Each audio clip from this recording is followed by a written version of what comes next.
안녕하세요. 대형 멘토 신범철입니다. 오늘 알아볼 기업은 LG화학이고요. LG화학에 대한 이슈, 그리고 현재 주가가 어떻게 흘러가고 있는지 한번 같이 살펴보도록 하겠습니다. 일단 영상에 앞서서 저희 대기업은 올해에도 여러분들 옆에서 항상 서포트할 예정이기 때문에 저희 채널을 관심 있게 지켜봐 주시면 감사하겠습니다. 일단 LG화학의 최근 이슈라고 하면은 결국에 그렇게 좋은 기사는 아니죠. 그래서 2차 전지 밸류체인 전반 약세로 이제 목표가를 조금 낮췄다. 그래서 NH투자증권 16일 LG화학에 대해 2차전지 밸류체인 전반에 걸친 가격 하락과 이런 석유화학 스프레드 약세 등을 반영해서 이런 사업 전반의 실적 전망치를 하향해서 올해 내년 영업 전망치를 각각 16%, 6% 하향한다고 평가했다. 뭐 그래도 아직까지는 투자 의견은 매수를 유지하지만 목표 주가는 이제 58만 원으로 낮춰졌다라는 거죠. 그리고 이제 지난해 4분기 매출액이 이런 13조 5천억 원으로 전분기 대비 0.3% 감소하고 영업이익은 2,765억 원으로 67.9% 줄어들면서 이런 시장 컨센서스를 크게 하회할 전망이다라는 거죠. 그리고 결국에 이런 이유가 뭐 지난 시간들에서도 많이 얘기했던 부분이죠. 결국에 석유화학 스프레드, 이런 양극재 물량 하락 이 두 개로 인해서 이제 조금 실적이 예, 좋지 않았다라는 기사인 거죠. 결국에 이제 양극재 물량이라는 거는 전기차 재고와 관련이 된 거죠. 일단 뭐 전기차 재고로 인해서 재고량이 증가하다 보니까 자연스럽게 배터리에 대한 새로운 소비도 둔화가 됐다라는 점입니다. 그렇기 때문에 일단 전기차의 재고가 언제 조금 나아질까라고 보면은 일단은 이제 1분기 정도는 지켜봐야 되지 않을까라고 이제 많은 얘기들이 나오죠. 하지만 이제 전반적으로 전기차라는 거는 소비의 문제이기 때문에 이건 경기가 살짝 조금 좋아져야 되고, 또 전기차를 잘 몰 수 있는 인프라가 확대가 돼야 해결될 문제이기 때문에 뭐 정확하게 언제 좋아질 거다라고는 이제 예상하기가 힘든 부분이 있죠. 하지만 전기차의 재고가 왜 쌓였을까? 왜 소비가 둔화가 되었을까라고 하면은 보급률도 있지만 이제 보조금 폐지에 대한 이슈도 있다. 그리고 특히 이런 전기차를 많이 소비하는 나라가 독일, 그리고 프랑스, 영국인데, 그런 독일 같은 경우는 이제 보조금이 하반기부터 축소가 되면서 12월 달에 아예 폐지가 돼버렸죠. 그리고 영국 같은 경우는, 프랑스 같은 경우는 먼저 2년 전보다 보조금이 3분의 1 정도로 축소가 됐고, 영국 같은 경우는 22년도에 아직 폐지를 해버렸죠. 그러다 보니까 이렇게 보조금을 축소하고 고금리 상황에서 보조금 축소하다 보니까 독일 같은 경우는 이제 전년 대비 이제 48%가 하락을 했고, 또 영국은 34%가 하락을 했죠.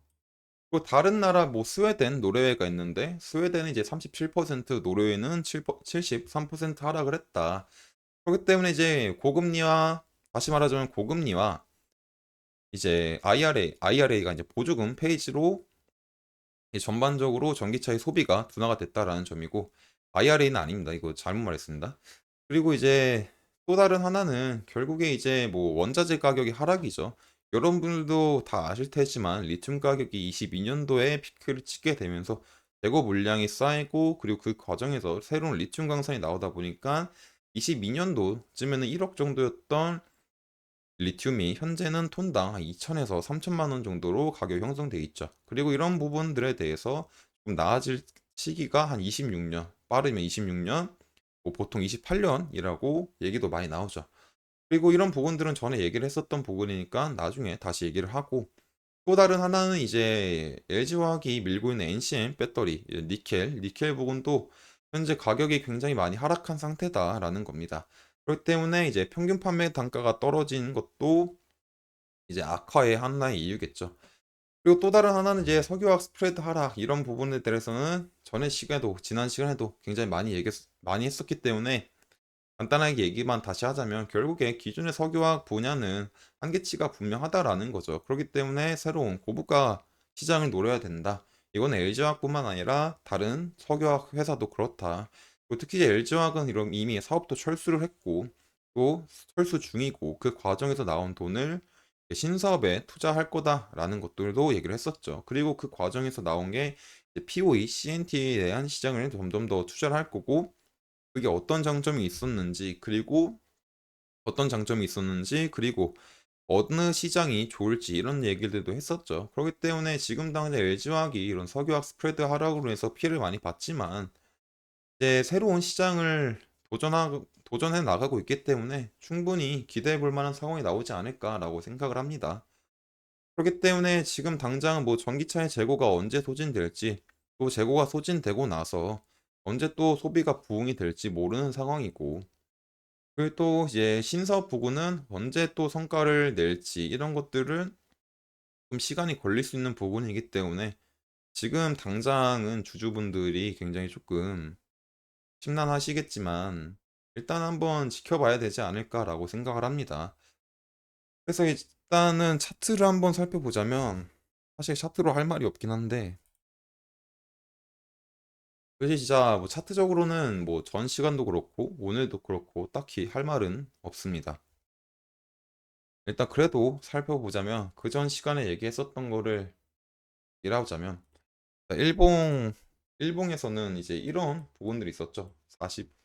50만 원 부근이었죠. 50만 원 부근 때 이제 피보나치를 개인적으로 긋지는 않지만 봤을 때 이런 부분들이 심리적으로 저항될 수 있는 부분이고, 또 심리적으로 저항 부분이 될 수 있는 숫자와 또 매물대와 같이 겹쳐져 있는 부분이기 때문에 이제 눌림이 올 수 있다라고 했었고, 그리고 그 과정에서 지켜야 될 부분들을 굉장히 조금 많이 말했었던 것 같아요. 이제 48만 원 혹은 이제 46만 원 부분, 이런 부분들은 그래도 지켜줘야 되지 않나. 그리고 이제 지키지 못했을 경우는 2차 플랜을 세워야 된다라고 했었고, 그리고 그 과정에서 조금 많이 이제 빠진 모습이죠. 그리고 이제 이런 부분들은 실적에 대한 문제, 전기차 소비에 대한 문제, 그런 복합적으로 모든 게 다 적용이 돼가지고 실망 매물이 많이 쏟아져 나온 거지 않을까라고 생각을 합니다. 그렇기 때문에 지금 주가가 지속적으로 빠지고 있는 상황에서 다시 한번 말하지만은 이제 많이 심란하실 것 같아요. 그렇지만 일단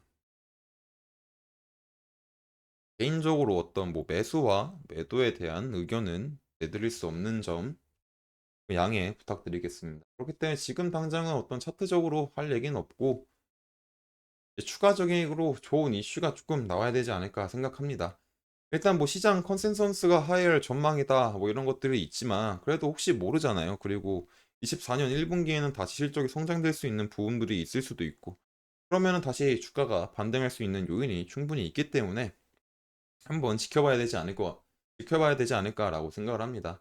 이런 부분들은 제가 지속적으로 체크할 예정이고, 또 이런 부분에 대해서 제 지속적 영상을 찍을 예정이니까 LG화학에 관심 있으신 분들은 제 영상을 시청해 주시면 감사하겠습니다. 이상 대형 멘토 신범철이었습니다.